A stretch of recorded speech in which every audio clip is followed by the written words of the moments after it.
Le 10e forum Chine-ALC sur les infrastructures a été organisé à Macao.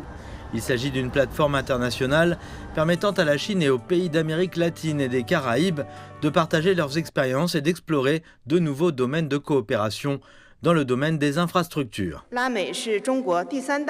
L'Amérique latine est le troisième plus grand marché étranger de la Chine pour les contrats d'infrastructure. Jusqu'à présent, les entreprises chinoises ont signé des contrats d'infrastructure d'une valeur de plus de 280 milliards de dollars en Amérique latine et ont réalisé un chiffre d'affaires de plus de 180 milliards de dollars. Les entreprises chinoises participent activement à la construction locale en Amérique latine et continuent d'augmenter leurs investissements dans de nouveaux domaines tels que les nouvelles énergies, le transport ferroviaire et les communications 5G. Concernant l'avenir, Mme Guo a indiqué que la Chine renforcerait les stratégies de développement et la communication et explorerait de nouveaux modèles de coopération en matière d'infrastructure avec l'Amérique latine.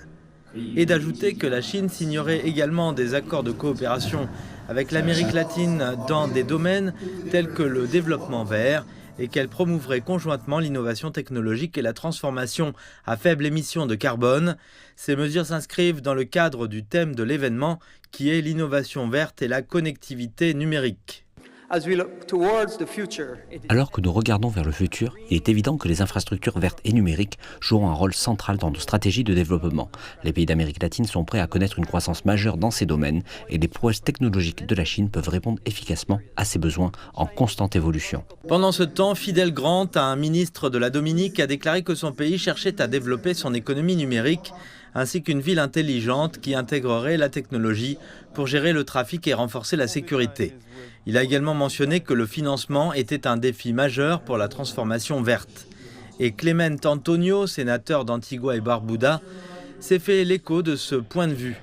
Et lors d'une autre session, il a déclaré que l'intégration technologique et l'équilibre entre les besoins du gouvernement et la préservation de l'environnement constituaient également des défis.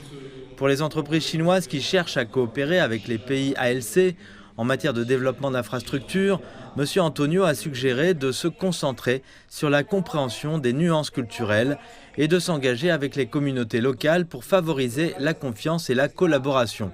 D'autres représentants des pays d'Amérique latine et des Caraïbes ont discuté de projets d'infrastructures en cours dans leur pays et ont exprimé l'espoir d'une coopération accrue avec la Chine dans le cadre de ces projets. Ce forum faisait partie du 15e Forum international sur l'investissement dans les infrastructures et la construction qui se déroulait simultanément. Au total, on estime que plus de 3500 invités de plus de 70 pays et régions étaient présents. Mais ce n'est pas tout, il y avait une exposition avec plus de 60 stands. Et avec de tels exposants, les visiteurs ont eu l'occasion de nouer des contacts et de découvrir les dernières nouveautés en matière d'infrastructures, en particulier celles liées à la transformation verte.